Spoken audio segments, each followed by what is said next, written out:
That's right, friends. It's time to cinch up the 5-point and jump right into another episode of Corbetting with Chris. I would agree with you that that you got to take advantage of all of it, right? I mean, and the visuals in this day and age are so key to, everybody. I think everybody likes to see people and see what, who's talking and who's having that discussion. So yeah, I can't agree more. Yep. Yeah. I think Well, you're right. Your backdrop looks amazing. I mean, that's just what is today? Wednesday? It's Thursday. That's just a Thursday. That's just a regular day. That's just there's a JK with the body coming off it over there. I don't know if you can see the bug over here, but the bug's over here, and yeah, we got all kinds of stuff. You got a lot going on. It never stops. It never stops. So what are you doing now? For listeners, what are you doing now? What's the, everybody knows you as the Ian Extreme a little bit, and you get, that seems to follow you, but I know you've really carved out a good niche right now. Yeah. So we're still doing like television stuff because it's still around. We do, so I left the production company that was making Extreme, and then I was going to retire. That was it. And then I signed on with Motor Trend to do four-wheeler, bring that show back. And then in the latest sort of kerfuffle that is everything Motor Trend, with Discovery finally finalizing the 100% purchase of Motor Trend Studios at this point, they immediately went and killed every single automotive television show they were making except for like 3. Wow. But that happened literally during the live stream at King of the Hammers. I was like doing the live stream, my phone rings, and I got a text message from the company that I partner with to make four-wheeler, and they're like, "We need you on the phone in 5 minutes." I'm like, "I'll find cell service somewhere in Johnson Valley." And so I called them back, and they're like, "Yeah, we got canceled." But then the next day they called us up and said, "We still want to do an off-road show, so you just can't use the name four-wheeler, but we'll still do the half-hour show." So we just got done signing that contract. So we'll be back doing another show. It's so funny. At this point, I don't even worry about the name of the show because it's like, it's the same show. I've been doing the same show under different names for 21 years at this point. So, well, and I think your format really works. I think for a lot of people, people love the educational format. The guy who I started working for was Joe St. Lawrence, and he's the guy who invented how-to television, half-hour how-to television in the automotive space. Yeah. And he always said that his gold standard for TV was This Old House. It was because it's evergreen. That's the term we use in the industry. It's evergreen content. Lasts forever. People still watch stuff that's 20 years old and they like it. And I still watch episodes of This Old House. I think it's great. And so that's the gold standard, right? And that's what it is. So yeah, so half-hour how-to content in this genre that is off-road. Yeah, it's just good stuff. Yeah, you mentioned Joe St. Lawrence. I got a chance to meet him and spend a little time with him years ago. Very smart guy. Smart, I would say, group and family during that era. Yeah, super smart guy. Him and when I left and went to do what I was going to, the original plan was I was going to retire. We're going to build this space. We built this building. It's just under 5,000 square feet. And the idea was just to make like a content house. So because I was working with Yukon, I was working with ESOB, and they always wanted video content. And I said, kind of going the agency route, more or less. Yeah, but not even so much agency as much as just like, you need content, we have a space to do it. Because I saw it all the time. People would be like, well, we need video, we need stuff for YouTube, we need stuff for social, we need stuff for this. But we have nowhere to create it. And so they were running around renting spaces or borrowing people's shops and stuff. And so I just said, well, this is what we'll do. We'll build this space, and that's all it will be. It's just a spot to make content for people. And then, so I talked to him when we were opening the business, and he liked the idea, and it was all good. And he's still a super smart guy. He's a little out of, and he'll be the first one to admit it. He's like out of pace with the industry now because he's been out for the past 10 years. But when I started this 6 years ago, he was still kind of in the game. And then when Discovery called and said, "Hey, we still want to do four-wheeler TV," it worked out perfect because they're like, "We want to do four-wheeler, but we don't have a studio." And I said, "Oh, I've got a studio." Yeah, that's a good mix right there. Just worked out perfect. So then they all flew in, they walked in, took one look at the place, and they're like, So nothing else happens in here and I said, yeah, you can have this whole half of the building for 1 year at a time, and that'll be all we do in there. Might be some other videos made, but we'll strip the signs down. You don't have to work around other people working. And they're like, done. That's what we'll do. Yeah, and what a win for them. Yeah, and so we started doing 4-wheeler, and then we created CarCraft TV for them. We shot it in a different spot, and then we created 4x4 Garage for them. And yeah, it's been good. It's been good. We got other stuff cooking right now for Speed Vision, because Speed Vision's coming back. Nice. So the nice thing is I'm in a good spot, because I can still, like, I'll make TV as long as people want to pay me to be on TV, because I like it. And but when I don't want to do that anymore, I have a space where I can still make TV. And we're playing around with some different business models now, where we're doing like combos with, like, some of it goes on our network, some of it goes on YouTube. We've got some stuff that's just straight YouTube, and now we do so much stuff with just companies. Like, we create, plan, shoot, edit, turn over the Onyx Build Challenge for them every year. It's the second year doing it, and I mean, this is a turnkey production. Turnkey YouTube, full YouTube. But I mean, that changed their game, because they came to us and they said, we're doing this build challenge, we need some content, we need someone to make all the videos. And we said, yeah, we can do it. Agreed on a budget. We did it. And they didn't expect to get like television shows. They expected to get like YouTube shows. And there is a difference, you know. Oh yeah. And so when we turned over, you know, they have a good channel, 20,000 subscribers ish. And they were pulling, you know, 10, 15,000 views on a video unless they put money behind it. And then as soon as our stuff hit, it was like organic, you know, 250, 300,000 views. Yeah. No, it just flew off the good content. Good content. content. I mean, at the end of the day, it's still telling stories, right? That's the most important thing that people don't understand. You know, it's funny. I listened to you talking to Will, and Will and I talk about that all the time. Everyone forgets, without a story, I don't care how pretty the pictures are, but a story, it's terrible video. Video. Yeah, no, I agree. I that's part of the reason I started this, was for the stories, right? There's always some fun in it. I love history. I love looking back. Like, I want to know how a kid from Canada got started in this thing. You know, I mean, because I think most people know. I think where are you from? Ontario, Canada? Yeah, I'm from just outside the capital, just outside Ottawa. So I'm from a small town, Smiths Falls, Ontario. Taught high school as a mechanic first, then taught high school after that. At like auto shop or auto shop, wood welding shop, metal shop, all that. Auto shop, welding shop. Yeah, Canada is different. It's more of a European system. So you just, like, when I was 16 years old, I signed my trade papers. So when you're like at the end of grade 10, you pick what you want to be when you're going to grow up. So you're going to be doctor, lawyer, architect, or you're going to be carpenter, mechanic, welder. And if you're going to be carpenter, mechanic, welder, you sign your apprenticeship papers. And I was working at a GM dealer in grade 11 high school. So I'd go to school in the morning and then work in the afternoon. And that's actually how you doing mechanic work at a dealership. Yeah, well, it's apprenticeship job. So okay, it's in order to be, you're never allowed to call yourself a mechanic. They changed it now. Now it's automotive technician. They had to church it up a bit, you know. Yes. So to call yourself a mechanic in Canada, or carpenter or electrician or plumber, you have to carry a license. So you have to complete 9,000. For mine, it was 9,000 hours of on-job training, and then you have to write every ASE test in one sitting. And so you sit down one out, you do 9,000 hours, and then your supervising licensed mechanic signs off and says, yeah, this person's ready to go write their license. And then you go to this office, the government office, and you sit down and they put every single ASE test in front of you, and you write it, and you got to get a 75 or above, or you're not a mechanic. You're still an apprentice. And you cannot legally work for profit in a licensed trade without either being a licensed tradesperson or being an apprentice supervised by a licensed tradesperson. So you can work on your own car, you can work on your buddy's car, you can wire your own house, you can build your own house, you can do all that kind of stuff. But the minute someone is stroking you a check for that work, you have to be a licensed individual. And so it's a very regulated system up there. So yeah. And so then when high schools, because you start so young, the high school I taught at, we had auto shop, wood shop, cabinet shop, framing shop, electrical shop, auto body shop. And that was in a town of 10,000 people.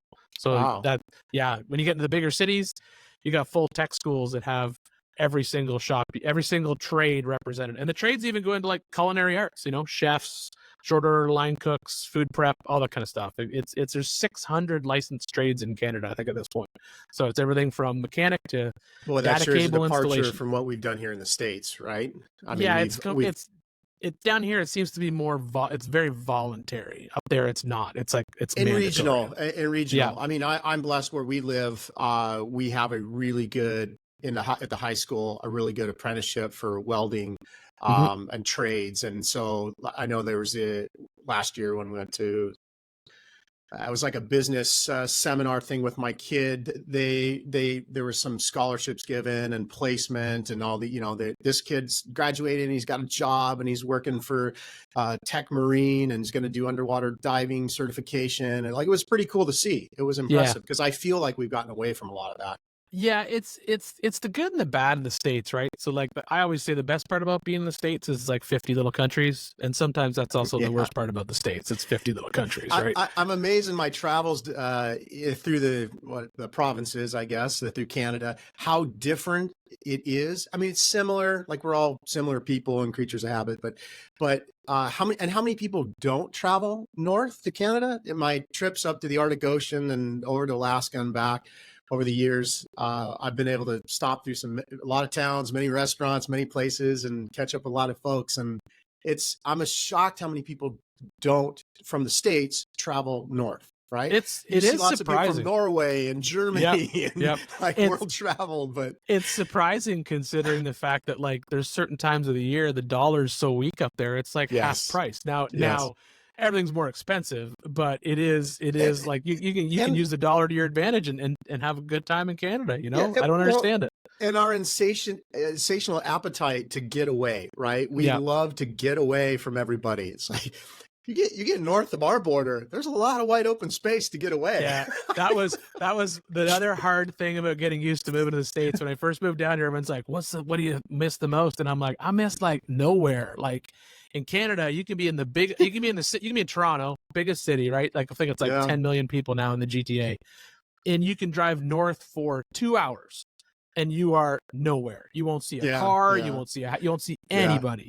And when I moved to the States, it's like every time I'm on the interstate, there's always cars. And that was until I went west. Finally, when I went through New Mexico, I'm like, this is where nobody is. All right. There's still parts of America that there's we nobody skew in. that map a little bit, right? So we skew the map to look the USA big, and then we play with the curvature, for Canada and for, Mexico and into South America. So people don't realize when you flatten that out and you look at it, like Canada's pretty big.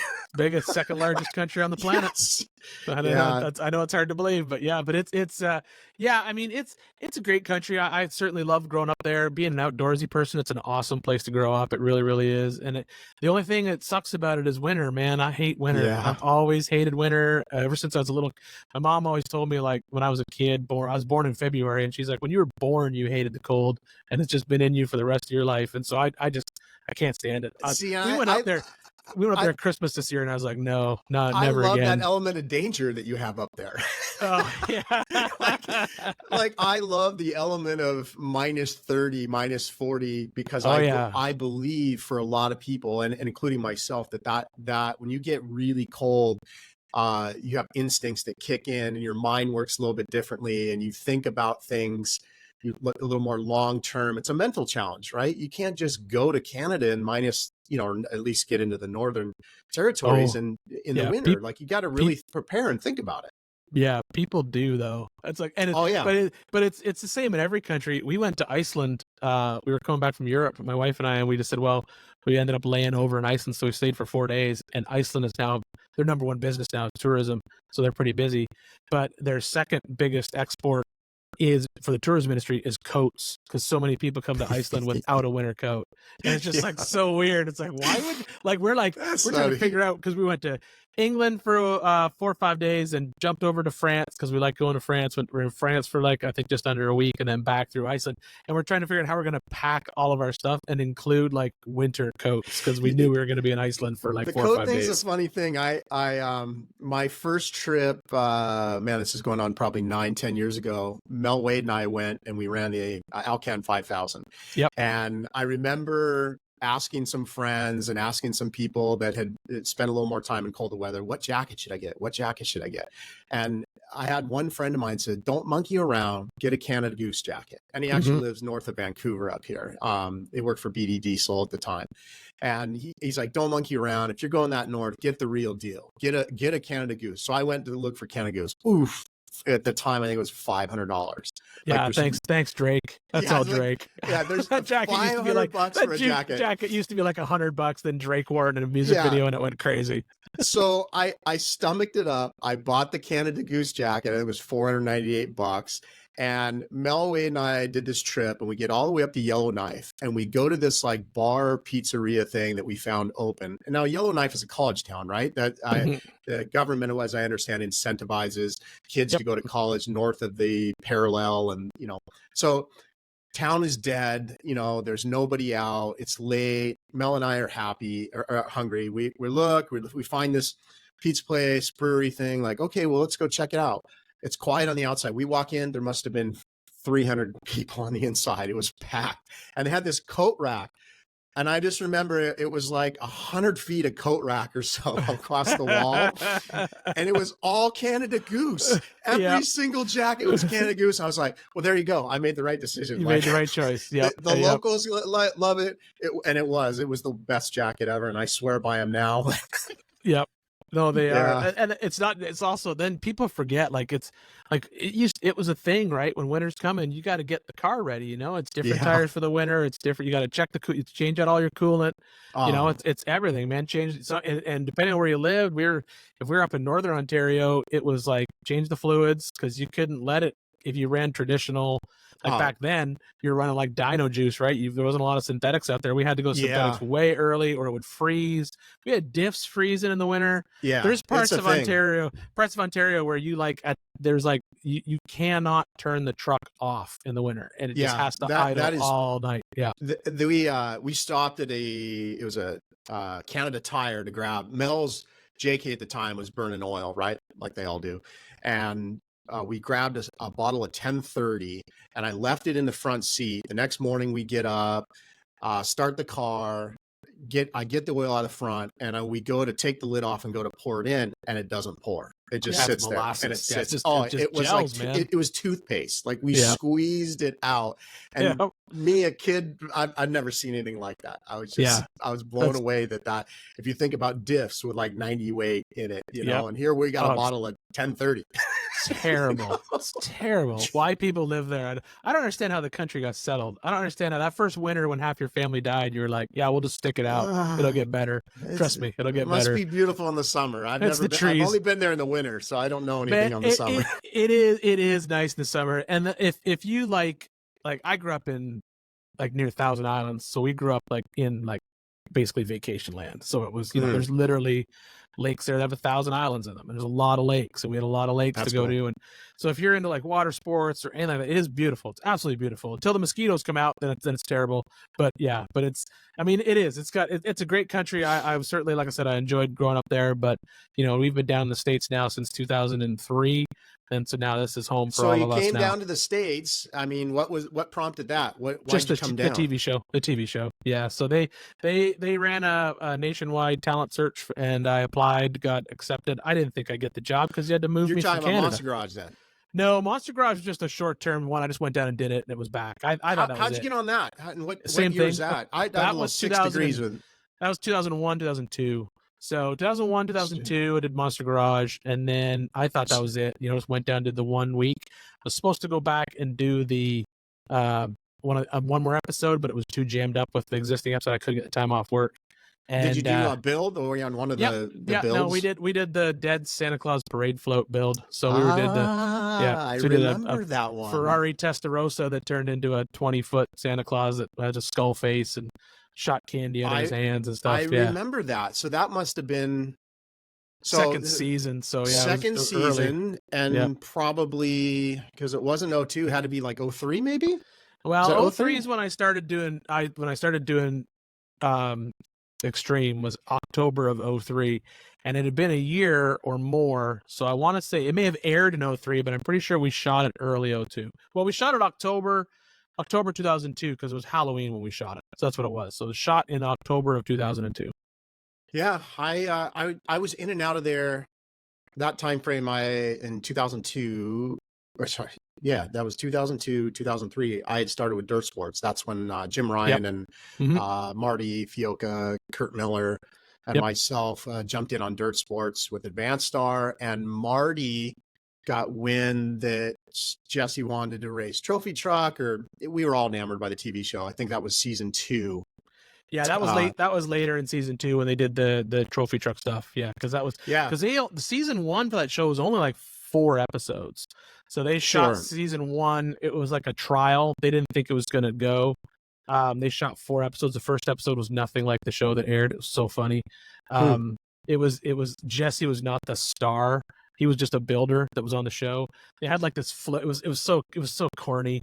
They had like a comical floating head, like a Alice in Wonderland, I Man remember Behind the seeing Green. that. Yeah, I Yeah, remember and then seeing this that. like that was who gave you the instructions to build, and I remember the that. pilot did not do well, so they thought it wasn't going to last. So they only greenlit 4 shows, and then when the shows when they shuffled them up into episode 2 and 3, and Jesse was like the host, then it kind of took off, and so they Yeah. greenlit season 2 right after that, and that I remember was walking through there and walking through the sets, and I because I was living in Huntington Beach at the time.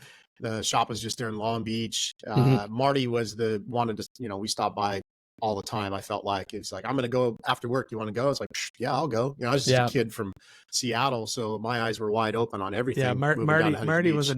enamored with Jesse. Oh To yeah, say it the oh least, yeah. he always loved talking Well, to Jesse. we had every turn. Anything we could hang out with or do with. I even have a 6 degree of Sandra Bullock story. That was 2000. That was the Laughlin race, and it had to be 05 in January because no, it was January 06 because my daughter was born August 31st. So Jesse had gotten that truck. That truck was actually, as I recall, it was owned by Craig Donahoe. I think it was a Donahoe truck. They reworked it. There was in 05, it was kind of reworked, and he started racing, and he met Sandra, I think, in 05, as I recall. And we went to Laughlin. My wife was pregnant with Chloe, and we got there, and we walked into Jesse's camp, and he had a campfire, and Jesse and Sandra were hanging out. And my wife got really sick. She smelled race fuel, and she got, morning sickness. She was just, she's like, I got to throw up. And Sandra's like, what? You're pregnant? And grabbed her, drug her in the motorhome, cut a bunch of white crust off the white bread, fed her a bunch of water. And so then we came out, we went up sitting around the campfire the whole night with Sandra and Jesse and telling stories. It was very surreal. Yeah. A window into a different world. Yeah, absolutely. But fun nonetheless. And then we shadowed them for a Baja 1000 that year, 500. And Sandra was the doting. I don't think they were married at that time. I don't think they got married until 06 or 07. But yeah, I think you're right. I think that was about when they got it was married. good times during that era. Yeah, that show had a lot of influence on a lot of people, I think. Oh yeah, right? no, Monster Garage was huge. It changed a lot of stuff. It changed a lot. It changed a lot of look at the networks. Networks changed. It's what turned History Channel into a Pawn Stars channel and Motorcycle Building channel at that point, because that was, and then before that, Discovery did very little automotive before that, and they did a whole bunch of other stuff. But then when the Motorcycle Manias hit, and then Monster Garage hit, then they went all in, and then that was it. And look at the spinoffs, right? And in some respects, you could say, Extreme was a spinoff. I mean, it had some of those elements of building something cool, the fabrication end of it, like. I don't know. I mean, I feel like that show maybe was a turning point. Yeah, I would say that what I always equate what Monster Garage did was, if you look at just pop culture before that, it wasn't cool to be like a grease monkey. It was, you needed a polo and a Lamborghini, and you wanted to be either a lawyer on Boston Legal or a stockbroker on Wall Street. Those were the cool things to me. Yeah. And then I think after Monster Garage, Orange County Choppers, the biker build-offs, all the people that were sort of dragged into the forefront of that, I think at that point then it was like, you know what, it's kind of cool to build junk with your hands, which is, and I think I give full credit to Monster Garage for doing that. I think it made trade super popular for sure. It did. It was a 1-2 after the Chopper show, I think that was kind of a 1-2 punch, right? Yeah. So because Yeah. the chopper show hit like a brick. I mean, it was just everywhere and anywhere. Another 6 Degree, I remember sending him a bumper. We do, at the time I was with Trail Ready Road Armor. We were doing the crazy bumpers with the full up and over the hood. Yep. And he had he had a Super Duty Excursion or something, a new one at the time, and we sent him front and rear bumpers for it. Yeah. So Yeah, crazy. Yeah, I would definitely say that. The Extreme deal, it was funny though, because So how did that come about? Well, it was same thing. I applied on the internet, and I think it was the fact that I'd already done Monster Garage kind of got me in the door a little bit, because one of the questions was, have you ever been on TV before? And the answer was yes. And so as soon as I was on, could they have seen it at that? Was the show yeah, out at that point? That was about a year after that I was. Gotcha. That's why I can look at the time frame and I can figure out what it is. But yeah, so it was a year after that. They basically flew.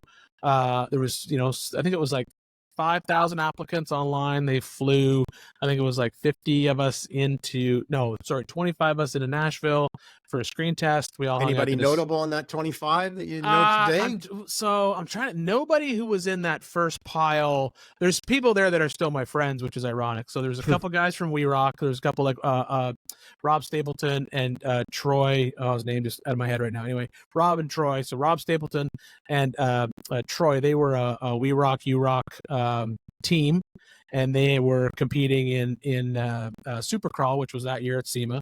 And so they were there. They're still my friends today. Troy Slaughter, that's his name, Troy Slaughter.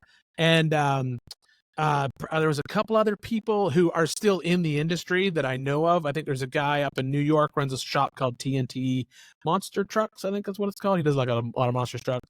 And then of course Jessie was in the mix too at that point too, so she was there. But that's pretty much it. That nobody who was in that pile I've ever seen sort of pop up on a television show. How does an interview go down there? What did you guys end up doing? So it's we all sat around, had dinner, and they gave us the spiel of the show, what it's going to be.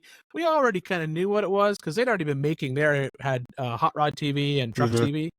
And then it was basically the next day in groups of like 2 and 3, we were pulled over into the studio where they shot Hot Rod TV, and they would put us with Chuck or Joe, and it's kind of how we've always done it. If you're bringing in a fresh talent who's never been on TV before, you throw them into a room with someone who has a lot of TV chops and see if they can carry their own.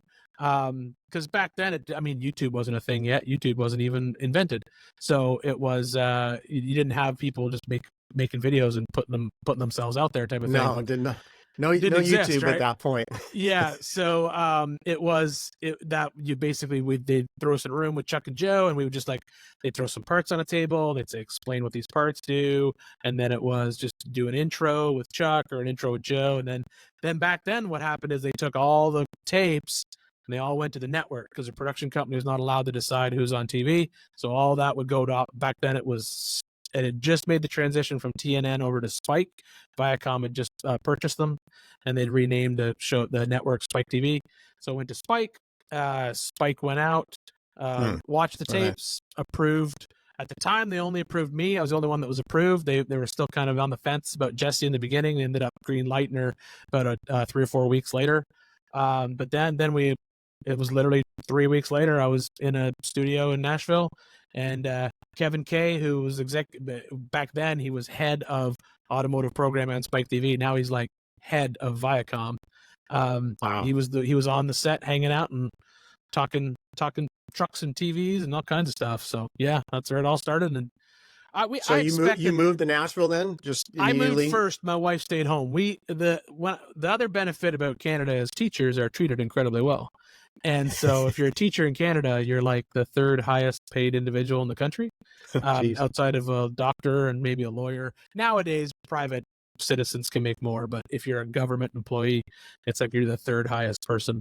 It's 6 figures plus. So you came down, left her behind just to make sure things were going to be solid? Yeah, I took a sabbatical. So that's the other thing. You could sign up for a sabbatical. So I signed up for a 1-year sabbatical, which means that if anything happened, I could get my job back. She had to finish out the semester before she could apply for a sabbatical. So she finished the semester. She ended up actually just quitting because at that time my son was like 3, and she was planning to take a couple years off before he started school anyway. And so she's like, I'll just take a couple years off.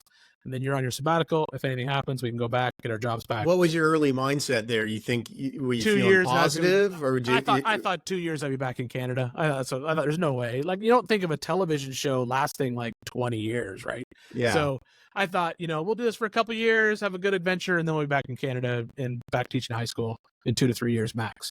And then at the 3-year mark, then the school board called me and they're like, you got to quit your job. We can't. They'd extended my sabbatical so many times. They kept saying, I don't think you're coming back. After 3 years, they're like, yeah, you're not coming back. And I'm like, you're right. I'm not coming back. You can go ahead and just let me go. So they fired me at that point. So I think good timing if you think about what was going on, in the ARCA UROX end of things, the motorsport end of things, the fabrication end of things, that was a pretty innovative time. Yeah. And that's kudos to timing is everything. Yeah. And that's all, like when you're a production company, not so much now it's changed a lot, but back then, what happened was Spike TV had just said, honestly, what happened was Spike had just bought TNN.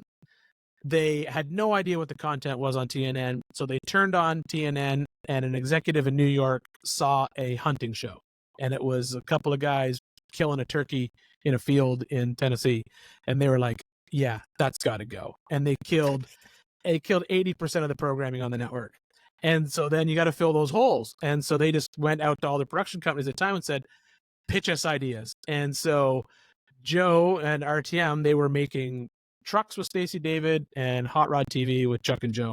And they just went in and they said, and they had another one called Motor Trend. At the time it was Car and Driver, and then it transitioned to Motor Trend for a little while.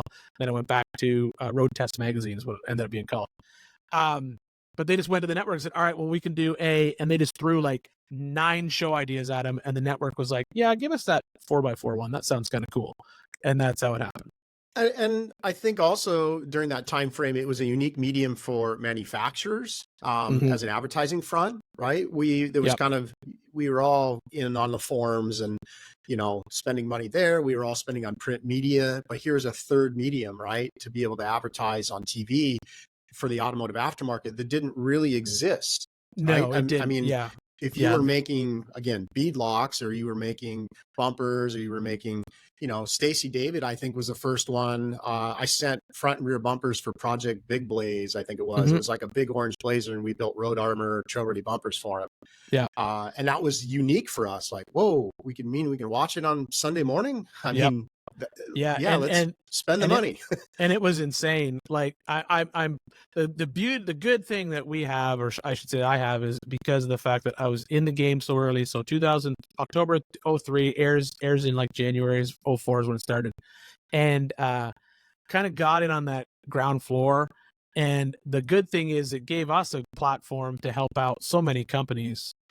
Like I was we gave voice to a lot of companies that even couldn't afford it, were small, niche, had cool product, but the best one I could say would be Spider Tracks. Spider Tracks was literally Tom and Eddie. They were making wheel spacers in their university's machine shop after hours when I called them. They weren't even a real business yet. And they had just come out with this 9-inch axle. It was going to be this new thing with 60 outers, and it was so tiny, and it was this rock crawling axle, like 8-inch clearance between the ring gear, and it was so small, right? And they sent me one, and back then, I mean, if we put something on the show, it shut down your website the next day. And that was that ever since then, Spider Tracks was just like, and there were so many companies that we were fortunate enough to help out like that, and that was good. And that was the best part, I think, about the show in the early years, was the executive producer Joe. He really didn't understand off-road at all. He didn't get it. It wasn't his thing. He liked hot rods and sports cars and racing and stuff, and motorcycles was his real passion. He used to own a Harley dealership. But when it came to off-road stuff, it was just so foreign to him that he just said, you know what? I don't know this world, so you just do what you want to do, and we'll just hopefully make good TV. And the show was the best #1 rated show on Spike every weekend. And as soon as it took off, it just took off like wildfire. And it went, I mean, we would do 10 million viewers in a weekend easy. That was a normal between numbers. Saturday and Sunday, we'd do 10 million. And it's so funny because I tell people all the time, I was like, now when we get ratings kicked back from like from like Motor Yeah. Trend or Velocity, Motor Trend Discovery now. Like if you do 250,000, 500,000, you're like a rock star. Yeah, right? you're And high-fiving. it used to be like Yeah. 10 million people would watch. That was Wow. a normal weekend for you. It was crazy. I can relate. You mentioned like the website crashing. I think at some point in there, you know, even with Stacy David, because I was running the Trail Ready Road Armor website back in those days, and I can remember when that aired. It crashed things. I mean, it was just, we were off the charts. It just womp all the way up, and you know, phone ringing, and it was a like I say, kind of a new medium at the time. The easiest job in the world was a salesman at automotive television company, because they're like a drug dealer, right? They'd be like, well, we'll put your parts on, we're not going to charge you a penny for this first one, but then if you want to go on the next time, you got to pay. And they'd be like, oh, okay, we'll send you a part. And they'd send a part, and then their website would explode, and they'd be like, how do we do that again? And I'm like, well, now you got to write a check. That was always how that worked, right? Oh man. Yeah, it was awesome though. But it was great times, great time. Technical difficulties. Hold on a quick second while we reset the flux capacitor and get right back into the show. We'll see. My hair for the part 2. No, we got to talk about that Spike trademark hair. You should put a patent on that thing. Man, I should. When did that start? And why did it start?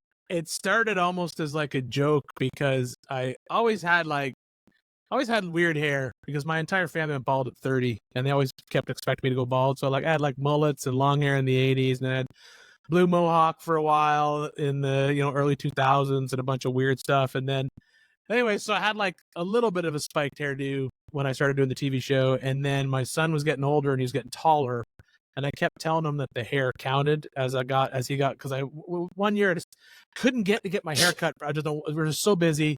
I kept spiking my hair, because it kept getting longer and longer and longer. And then I kept telling him that no, the hair counts, and it was just kind of a joke. And then it just kind of stuck in the show, and it was just big. And at that point, it just became a trademark, and we're just like, yeah, we just got to leave it. And it's so funny on YouTube. If you want to get like great hate comments, just put something on YouTube. That's how it always works. Yes, I don't know what it is about YouTube, but there's always every time there's a video on YouTube, someone's like, you got to get rid of that hair, blah, blah. And I'm like, no, I'll keep spiking my hair as long as I can. When I don't have hair is when I won't spike my hair anymore, because I'm in my 50s. You get older, now. you really cherish the hair. Exactly. I'm in my 50s now, and I still have my hair, so I'm like, no, I'm keeping this hair for as long as I can. So that's just how it's going to be. That's how it works. But yeah, it started as a little gag between me and my kid, and then it just kind of stuck there from there. So it's kind of funny. Well, it's served you well. It's very recognizable. I think if you look at a lot of notable people, right? You stick with what works, right? Yep. You don't change the formula. If it's worked, it's who you are as a person, and yeah, roll with it. You know, that's exactly how I look at it. You're such a positive. I mean, my experience with you is you're a very positive, optimistic person. Like you don't get down in the weeds on stuff. You just always optimistic and positive. And I think it just fits you. Yeah, I think so. I mean, part of that is because I get to spend my day just playing trucks. So if you get to spend, I had a friend once ask me, he's like, when are you going to retire? I said, what's retirement look like to you? And he was like, I don't know, maybe a shop, a couple projects, work on it occasionally.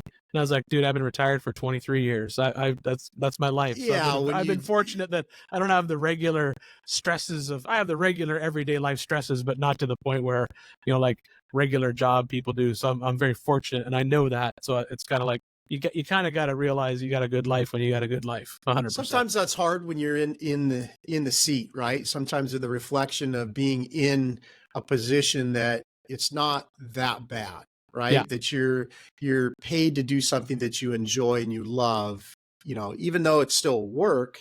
Yeah. Like that's, we have that conversation a lot in my group of friends about getting older. Cause how old are you now?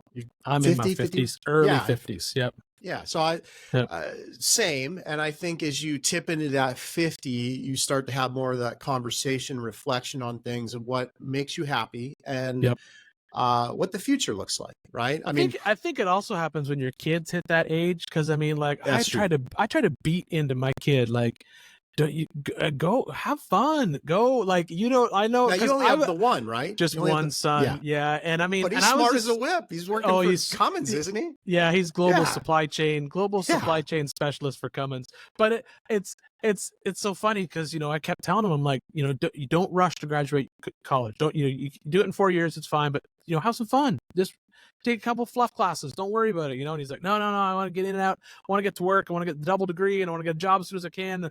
And I was like, yeah, but, you know, when you're my age, you're gonna look back at that and think, man, I should have taken a couple years off and done this, and a couple years off and done that. So I think he's starting to realize that now that he's had his first like real job for the year, and so he's starting to look around and say, all right, maybe I'm gonna do some other things at the same time, type of thing, which is good. But I was the same way when I was his age. When I was 16 years old, all I wanted to do is go work on cars, and I didn't want to do anything, no vacations, no nothing. I just want to go to the dealership, take transmissions apart, rebuild them, put them back together. That's all I wanted to do.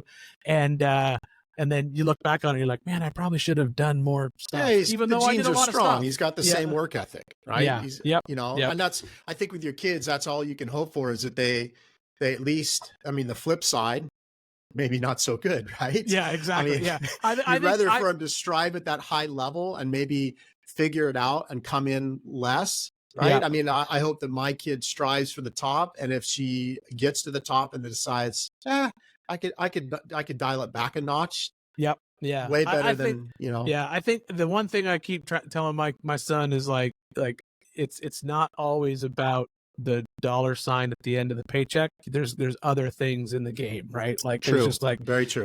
It's not just that. It's not just, don't just live your life just with that, because that's not really gonna, like, yeah, you'll be happy, but you won't be happy. You know, like, Yeah. you know, David Lee Roth said it: money can't buy happiness, but it can buy you a boat you can pull right up beside it. So there is some truth to that. But I try to explain to him, you know, like, you're in a position where you can like have a little bit of fun. So live your life a little. Don't worry so much about like the paycheck type of thing, which he's doing that now, which is good. I think that's super good. Because it'll fall into place, right? It'll fall into place. You can always figure out your I don't niche. care how much money you have. You can always use an extra $20. Like, I know people who are super rich, and if you said to them, I'll give you an extra $20, they would take it. No one's going to say, nah, I'm good. So you can always use an extra $20. It just depends on, you know, what the rest of your life is like, type of thing. So yeah, he's in a pretty fortunate position. He's happy, liking which is the good. position he's at right now. No, he loves it. I think it took him a while to get his legs underneath him, but and it's also hard for like maybe I'm unpopular by saying this. I think it's harder for these kids who live through this COVID shenanigans. Oh, 100%. Because 100%. it's like he's got what someone maybe my age or 10 years younger would consider a dream job, you know, 100% remote job. Yeah, we can all imagine being young and what? I can work from home? Yeah, but I think that, and my brother has kids, and his daughter's just a little bit older than my son, so she's in the same thing. She just got out of university, she's got her first job and stuff, and she's the same way, 100% remote. And I think you miss that, like that new job friendship, TGI Fridays, going to the bar, hanging. You don't have that, you know. And I think it's harder for them because they've missed that part of life of like, it's my first job, these are my work friends, and I'm going to go do stuff. And so I feel bad for him in that world, because he does have this quote unquote dream job that most people would want, but maybe not, you wouldn't want it if you're 23 years old. You know, maybe you'd want to, you know, be in the town where the company is and going out every Friday night with all your friends, type of thing. So, but at their time, he can jump in his truck, go grab an Airbnb for 2 days. He was in Moab with us this year during Easter Jeep, working for 2 days, and then wheeling for 2 days, you know? So there is a lot of benefits to it. He just has to learn how to navigate that. Someone who's our age knows how to play that game right out of the gate. Whereas I think when you're new to the workforce, it takes a while to figure that out. I would agree with you. I think the work remote thing is not for everybody. That's my personal opinion on it. I know, I've worked remote now for this company for over 10 years. I feel like I've had to navigate that very carefully because I don't want to disappoint, right? Yeah. So I want to make sure that I'm doing my part and putting in my time, and because that's how I grew up, right? Yeah. But I've seen some of the younger end of things maybe not give it that same level, right? Yeah. So because I was always of the impression that growing up that working remote, I needed to provide extra value, right? Provide more than just the office guy, because I'm not face to face with you every day. Right. So I think the kids today have got a tough road ahead. I feel very lucky. My kid, I was really worried about COVID. She didn't get to graduate her 8th grade. Her freshman year at high school was all remote, but I watched her really, and she was a super shy kid. And so I really watched her blossom into more leadership roles and doing things in front of large groups and crowds, and being able to speak in front of an auditorium, things that I wasn't good at. And so she's come out of that. I thought COVID might pull the handbrake up on her coming out of that shell a little bit, but it didn't. So it's weird how it affects everyone's kid different. We have a friend who, his son has, it took him forever just to be used to being around people again, because he went 2 years remote 100%, and it was just like when it was all said and done and they went to like a concert, it was just like too much for them. It was like, no, too many people, can't handle it. But I think he's lucky. He's always been like a self-starter kind of kid. So even when he was in high school, he took extra courses and did not correspondence, but online stuff anyway, because he wanted to graduate early. And so that, I think he was able to transition into that quite well. So I think he's super happy, and his college was good. He only ended up doing like 1 semester of true remote. And when he did that, I told him I sent him back to Arizona, because I said, there's no point you staying here and being remote. Go to Arizona, get an apartment, at least you're in the college town, so you could still have some college experience, even though you're not going to class. So he went back to school, even though he's doing all of his classes in his apartment, he still had that college experience, which I think was good. So have you guys picked the school yet? Is the school solid? Yeah, so we've been making the rounds, the accepted rounds. So we just recently got back from California, where we visited Pepperdine, UC Santa Barbara, and Westmont. Okay. So those were all ones that she was accepted into. UC Santa Barbara, if I was my kid, I'd be like, I'm going there, because it's all about beach bikes, a badass town with between the two kind of campus with bars and restaurants, and mom and dad are paying. I'm going to UC Santa Barbara. I'm on my way. and I could tell the eyes were pretty big for dad. I mean, we're there on a Thursday at 10 o'clock, and the grassy knolls packed full of kids out, sunning themselves, playing hacky sack, volleyball. I'm like, this is college? Yep. It's college life. Not the college in the Northwest where it rains all the time, that's for sure. So that was good. And then we stopped by Westmont, very small college, beautiful campus. Probably not for my daughter. She needs a little bit bigger. Pepperdine, it's Malibu. Right. It's a beautiful campus, beautiful ocean views. I think she has some concerns about regionally. They pull a lot from California. Small school. I think all in there, 5,500 kids or so. Oh, wow. Yeah, that is small school. Yeah. So she had some concerns about maybe too small, maybe, being away from mom and dad a little bit all the other kids are off to Thousand Oaks and Beverly Hills and Orange County, and she's stuck at the dorm, so she maybe has a little bit of that. So we're back to, she hasn't ruled it out. She hasn't told us. University of Washington, Gonzaga.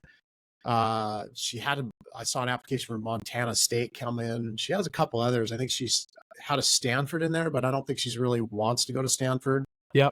So she applied for a lot of colleges, and she's been very smart kid. She got received a lot of scholarship opportunities or college merits, so tuition assistance. $30,000, $25,000. So she has till June 1st now. It used to be May 1st. You had to that's good. Put the stamp on it.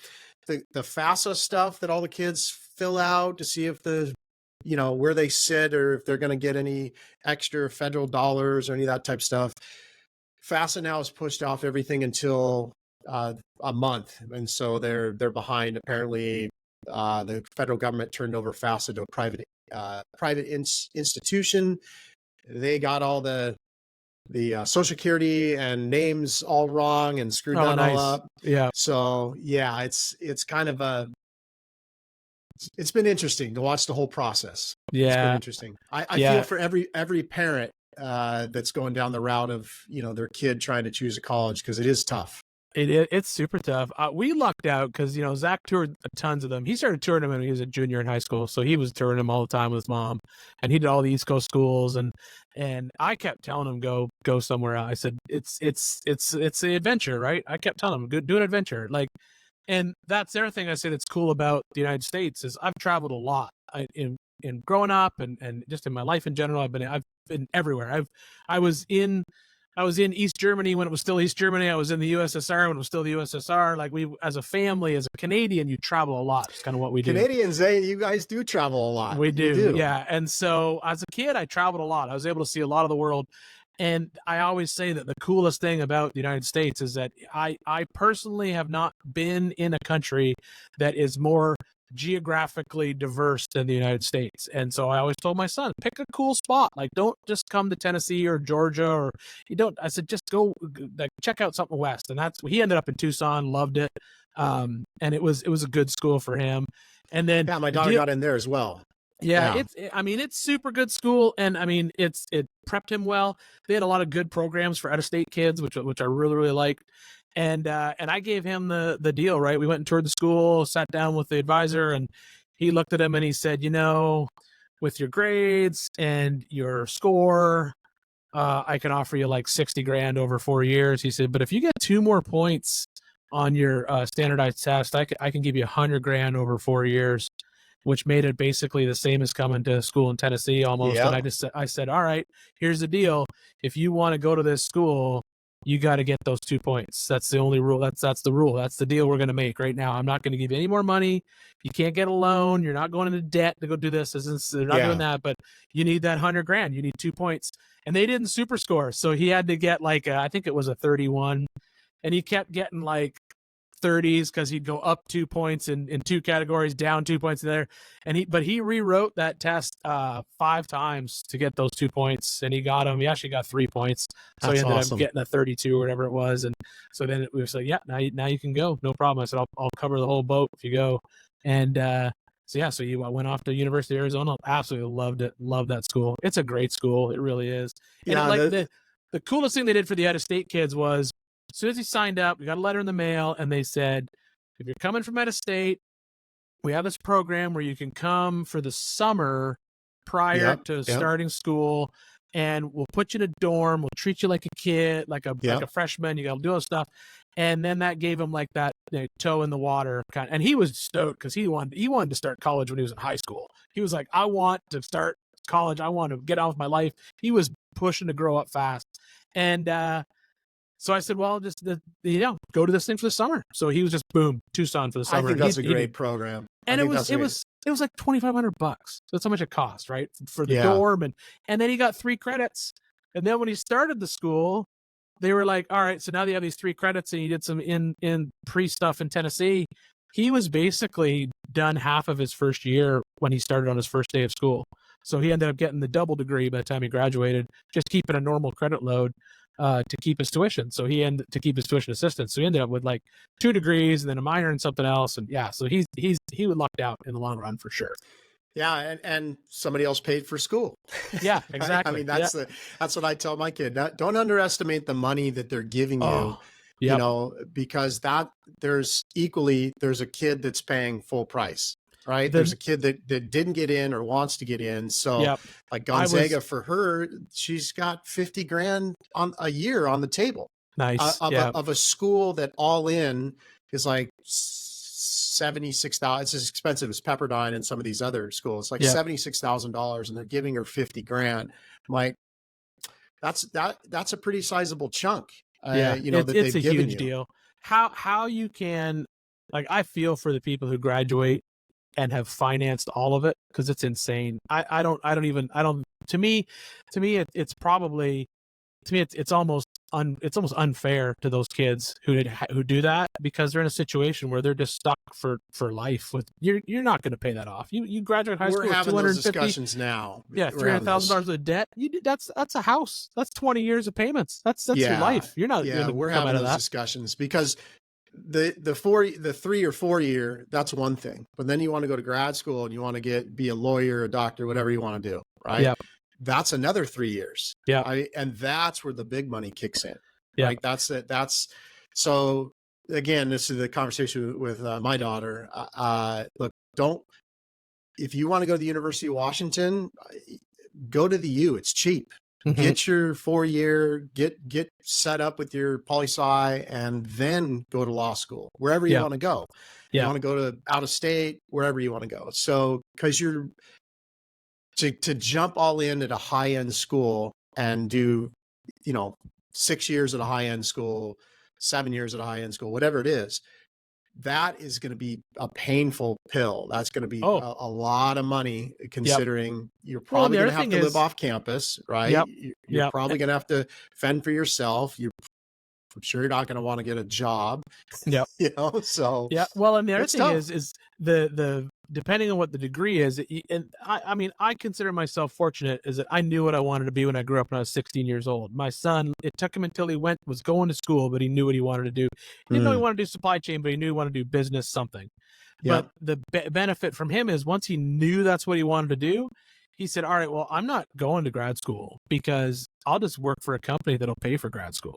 And so when he started looking for companies to work for, that was the first thing. He's like, all right, what companies out there will pay for my master's? And that was those are the short list companies that he went to apply to work for. And Cummins will, they have a program that'll help pay for it. And so, so I mean, there's also that option, right? If she graduates from school and gets a job at a baller company that's like, we'll pay for you to be educated further, that's another option too. And you just have to put in a couple of years and away you go, kind of thing. So yeah, I think that's probably the hardest part. I mean, I tell people all the time, especially kids, because I talk to a lot of high school kids and stuff, because I do a lot of trade stuff with AWS, all kind of stuff. And I tell them all the time, like when I graduated high school, all I knew I wanted to do was work on transmissions at the GM dealership. That was the ceiling of my goal in life. And transmission expert. Yeah, that was what I wanted to do. Transmission and drivetrain expert. And I did. And if you had told me when I was like 19 years old that, well, one day you're going to own a magazine, so you might want to pay better attention in English class because you're going to own this magazine called Crawl Magazine, and then maybe one day you're going to own your own company, so maybe you should pay attention to business class, and then you're going to do this TV thing. I would have thought you're crazy because I would have thought that doesn't happen.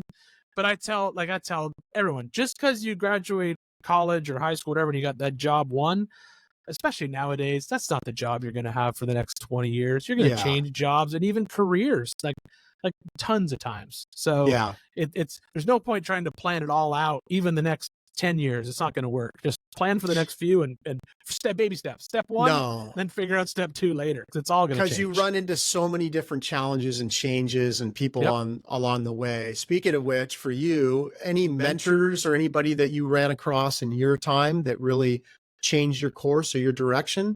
I always say that Joe St. Laurent is probably the biggest mentor we've ever had, and he and not just in the TV side of things, but just everything in general. So like when I run my business with all my contractors, all my freelancers, that's basically how my business runs. We make multiple television shows, punch content for some of the biggest companies out there in our industry, and all my guys, I'm very open with everything. Like there's no secrets in my business, right?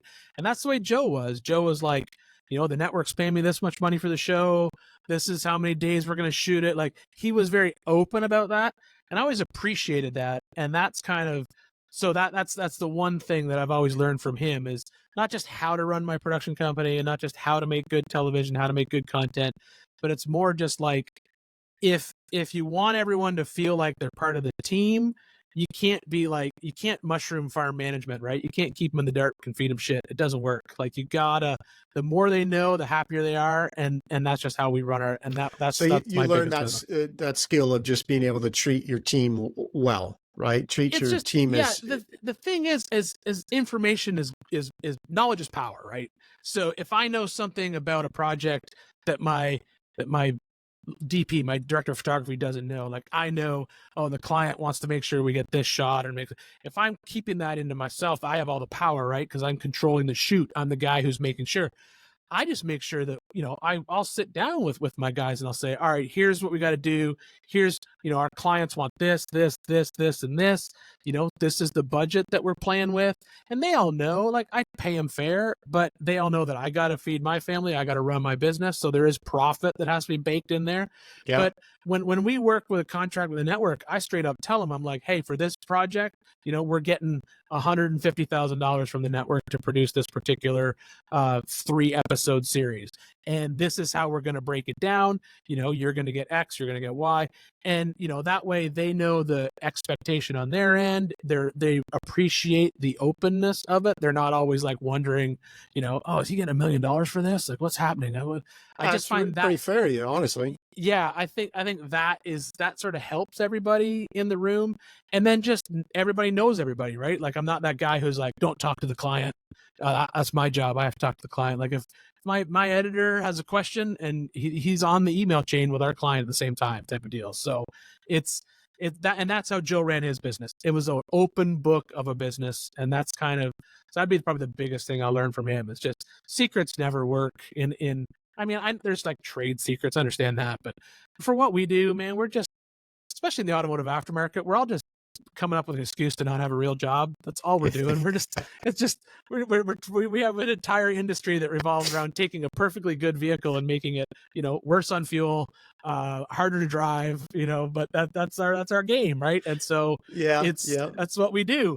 And so I just think that, especially in our industry, it should be fun. Everything should be fun. Everything should be, and to me, it's more fun if the book's open and everybody knows. And I learned that from Joe. Absolutely learned that from Joe. Where do you see the industry heading? I mean, lots of, you've been witness to a lot of changes, right? I mean, magazines are gone. Yeah. TV's gotten a lot tougher.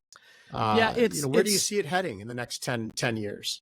I see two things happening. So number one, I see, just like in our industry, in the television industry, there's just conglomerates.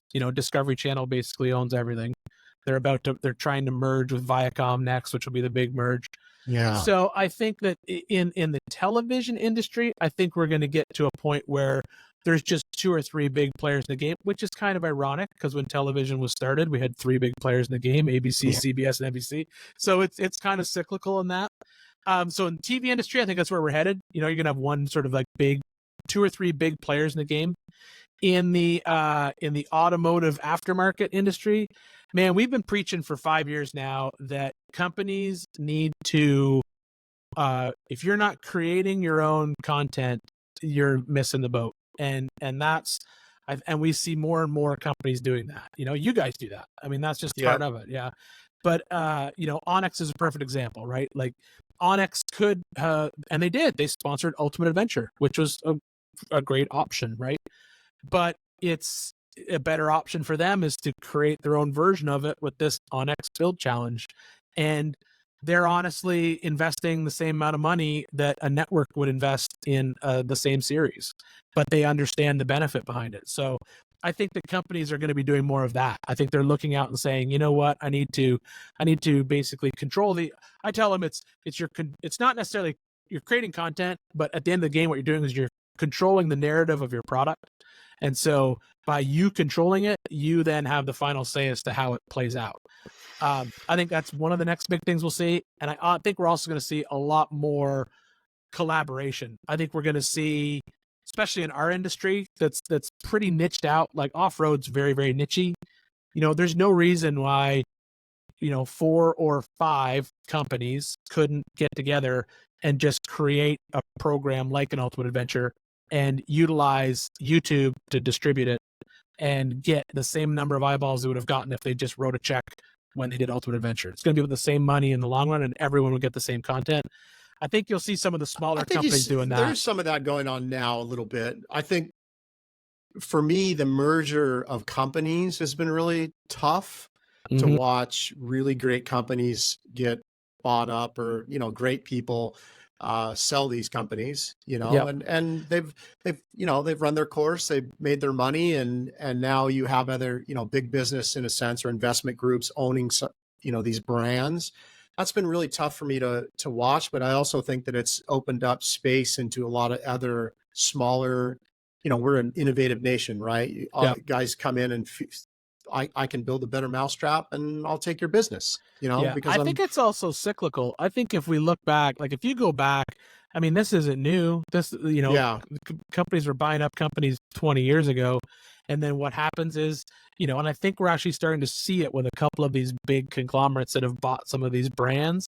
We've seen them sort of like pick up a brand, the owner, founder of that brand peels out because they never survive, because they don't fit in that corporate culture. And so then they retire out, and then 4 or 5 years later, the big company is like, that brand's not doing what we thought it would. It's time just to shed that out. And they just shed it out the bottom, let it fire sale it out the bottom. yep. And then someone buys it and that person's passionate about it. And the next thing you know, that brand's starting on the rise again. I mean, yeah. I think we're going to see that. That's what all investment groups miss, is that there's traditionally a principle at play that's there at 7 a.m. and there till 7 p.m, right? Yeah. And they're all in, they're passionate. That's paying the bills and providing them the means, right? And I think and I think it's also the consumer's change. I think we're seeing a change in a consumer in a world where people, like, I think we're at a point now, especially maybe even more so in the off-road industry, we're seeing it now more than ever, is people, they're shopping from people they want to shop from. So they want to have, like, the reality is Hot Rod shops buy MagnaFlow exhaust because they know Rich Waitis. That's just the reality of it. I mean, Borla's great. There's a lot of other companies out there that make a similar product, which is great. MagnaFlow's great, but Richard has that sort of, he's already garnered all those relationships over the years, and people just, we buy from MagnaFlow and we like Rich. That's why we do it. And I think we're seeing a lot of that. I think we're seeing people who are like, you know what? Yeah, I can buy that slide out drawer from company X, or I can buy it from American Adventure Lab because I know I feel like I have a personal relationship with those guys. And I think social drives a lot of that too.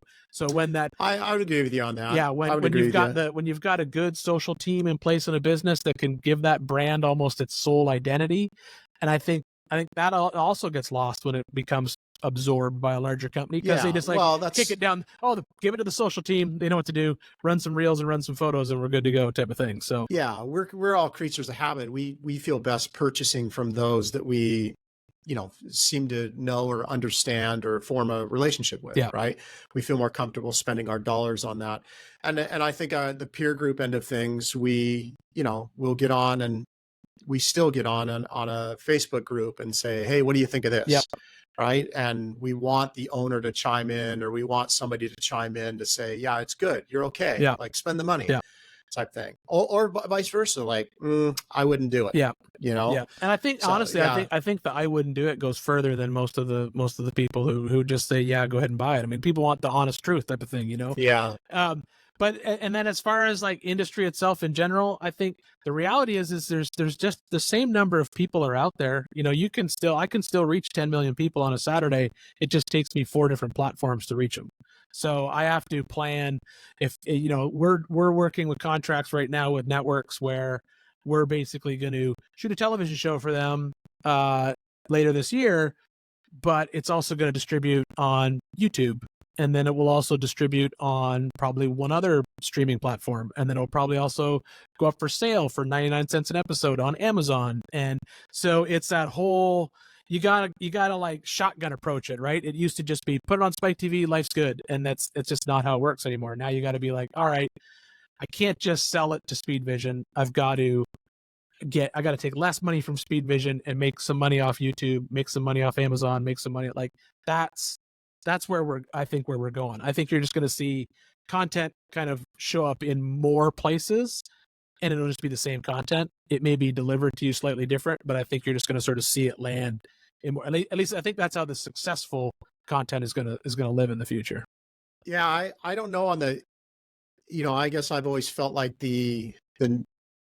so I mean, it's so much has changed, right? Your networks now are almost Amazon You know, that is your biggest Hulu. network is Amazon. Yeah, the biggest Right. network of the players, I Amazon. mean, Yeah. YouTube. I mean, those Yep. are your networks now, right? YouTube There's not. YouTube just passed Netflix for a number of, so YouTube TV, so that's the subscription version of YouTube, has just passed Netflix in number of subscribers. Interesting. So they are now technically bigger than Netflix. Netflix was actually about to go to business, and they were going to be absorbed by Amazon, and then COVID hit, and their subscriptions went through the roof. And if without that pandemic, Netflix would have been part of Amazon Studios for sure. Interesting. Yeah, it's a weird landscape world. is how do you mentioned spreading it out. Does that strategy work? Does it thin it out? Are you better putting it all on one, for those that are starting out with their channel, their show, do you spread it out? Do you put it all on? Because it seems like YouTube is that platform, right? So the beauty of what YouTube did essentially is it basically democratized content delivery. So prior to YouTube, if you weren't a me who had access to a network to pitch a show and basically get it on TV, it didn't matter. Your show wasn't going to be seen by anybody because you didn't have anywhere to put it. Yeah, you could put it on a blog post or host it on Photo Bucket back in the days or something like you could do stuff, but no one was going to see it. So what YouTube did is basically democratize that. So then all of a sudden the gates are down, right? You don't need, just like social media, Facebook, they did the same thing to forums and magazines. They basically tore them down at the foundation, because prior to that, if Nitto Tire wanted people to see their new tire, you had to call up Peterson's and say, hey, I want to buy the back page and I want to buy the inside fold of whatever. And now you don't have to do that. Now you can just go on to Facebook and you say, hey, I want everyone who owns a truck who lives in this zip code, who has this medium income. Yeah. And so that basically tore that door down. So if somebody is trying to get into the industry right now, yeah, 100%. It's all YouTube. If you're trying to if you want to quote unquote start a TV show, or something like that, yeah, you start a channel on YouTube, and then it's just playing the YouTube game, figuring out what you're going to do. And then it's just a decision as what you want to be. Like, if you want to be everyone calls themselves YouTubers, which I hate that term, because it's like me it's YouTube isn't a thing. It's the platform. It's like me calling myself a television. That's not what I am. I said the best term I've had in a long time is content creator, because that's essentially what you are. But then you got to start playing that game. Well, do I just want to make content for YouTube? Because that's a completely different animal. Like, if your sole goal is to create revenue for yourself as a content creator on YouTube, then you might not be making the content that you want. Because the reality is, if you want to just make money, you don't make automotive content on YouTube. It's some of the lowest paid content out there. You want to do like stuff like Mr. Beast and all these guys who are doing these big sort of like challenge and gag reels and giveaways, and it's just this. It's a completely different industry if you're trying to chase a salary or a money type of thing. But if you just like automotive content, or like maybe you like making your own beer, I don't know, or making your own whiskey, then that's a passion. You got to look at that as, okay, this is my passion. Maybe I'll make a little bit of money on YouTube, but I'm gonna have to figure out another way to basically pay my bills, because you're in that world of, maybe YouTube tomorrow doesn't like people who make their own whiskey or make their own beer. We saw it with firearms. YouTube one day just said no more firearms content, and all those guys that were making 6 figures a month shooting full auto guns were just turned off in 5 seconds flat, and it was over. And that's the risk part. So you can't just rely just on YouTube for if you hinge yourself to it, if it changes, it can be painful. Yeah, because the beauty of it is, like, when I talk to a network and they come to us and they say, we want a television show, you want a television show to be X, Y, and Z, we negotiate a contract in the front. I know how much my company's getting paid. I know how much I'm going to be paying my talent. My talent knows how much they're going to get paid. Everyone knows at the end of the day, we're all going to get a salary. Whereas YouTube, it's the exact opposite, right? It's you make the video and then you hope that you get paid, and then YouTube does some fancy math on a crazy algorithm and says, this month we're going to pay you this much. And it's all over the map. I mean, I'm very open about my YouTube channel. There's months where I'll make $10,000 a month. There's months where I'll make $800 a month. And I'm just putting the same videos up pretty much most of the time. It's just, you've got to figure out how that world works if that's going to be your game, to be honest with you. So I would say if you're looking to start a content creation thing, you got to realize what is it that you want to do. Do you want to make a business that makes content, or do you want to, is it a passion for you? For me, this is a passion. Like if the TV cameras all went away tomorrow and the YouTube went away tomorrow, I'm still going to be building that JK and that Volkswagen and that Toyota and that.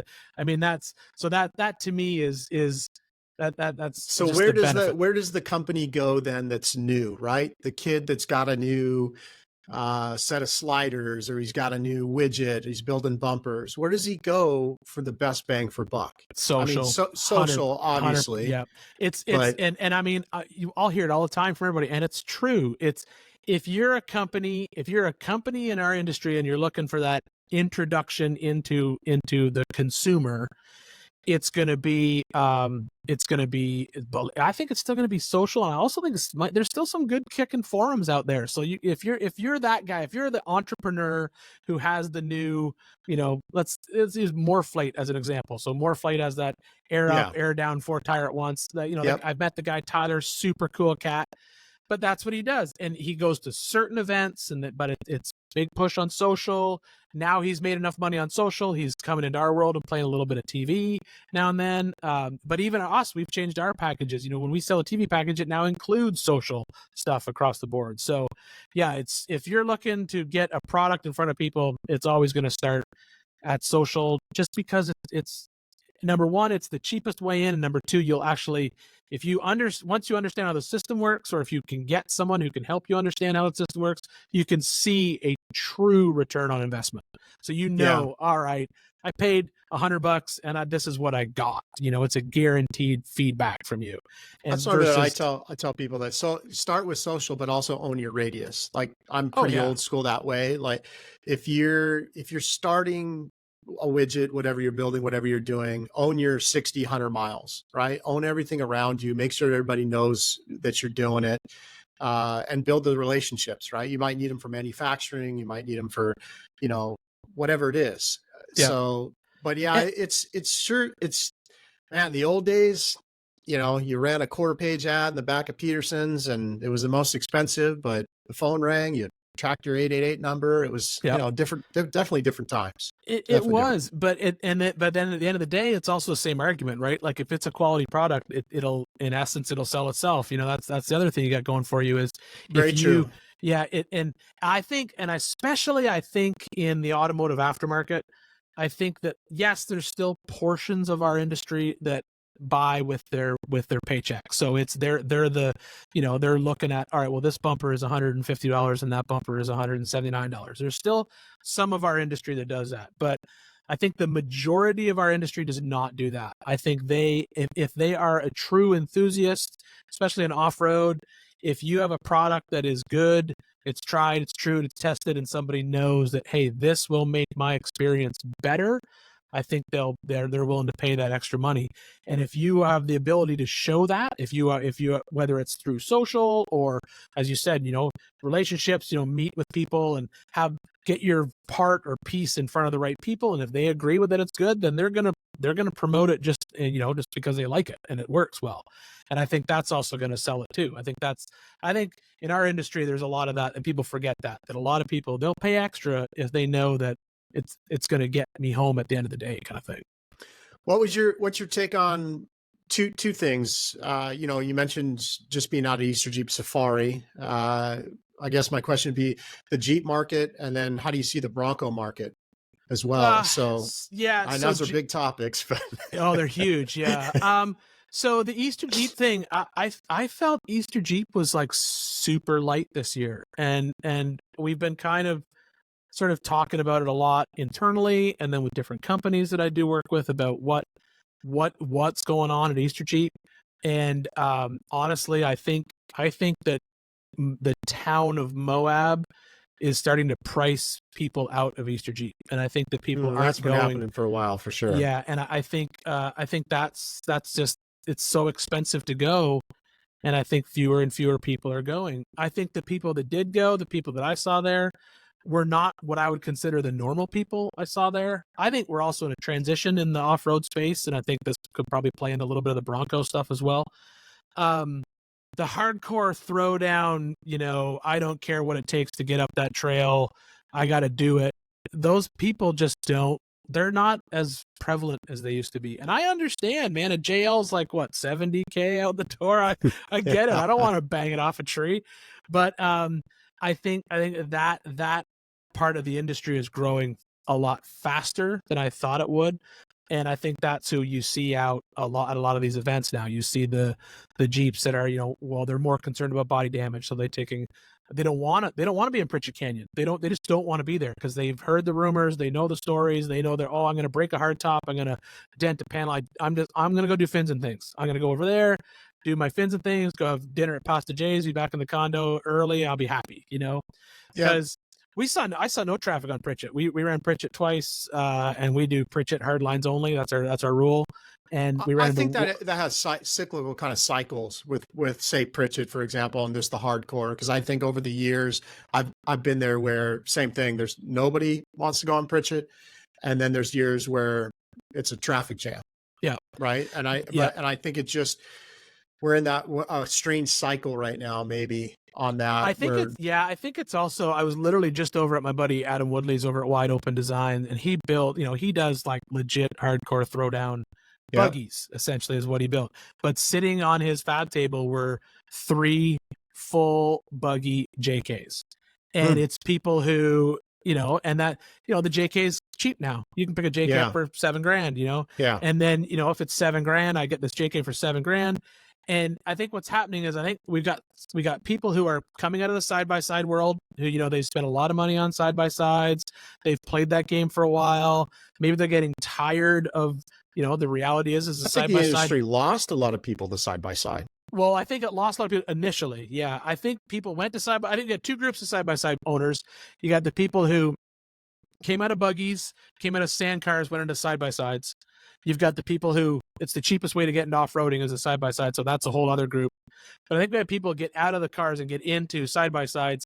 And I think now they're getting out of them because they're at the point now where they're looking at it and they're like, well, if I want a Pro R, I'm going to spend $70K. I can spend $105 and be in a throwdown JK crawler from Wide Open Designs and still drive it on the street. And I can have air conditioning and heating and a roof and windows and my family's with me. And so I think there's people that are coming back into the world of Jeeps type of thing. But cycling in, they cycle in and out. I think it goes back and forth. I think the Bronco market is, I don't see the Bronco and the Jeep as competitors whatsoever. I think that there's a few people who look at them that way. I think that the Bronco and the Tacoma are the head-to-head competitors. I think the people who are buying a Bronco, everyone I know that left a Jeep to buy a Bronco is now back in a Jeep, and I don't know very many. I only have 3 or 4 people who sold their Jeep, bought the Bronco Raptor. Now they're back in 392 JLs. I think that the Bronco market is going after that Tacoma sort of like mild overlander. It's still weekend. Young though too, right? I mean, if you look at JLs, I think JK and JLs, there's 2 million, 1.9 million in the market. It's like a crazy number. It's huge. When you look back, and you look at Bronco sales for the past 2 years, they're 150,000 units in the market. Yeah.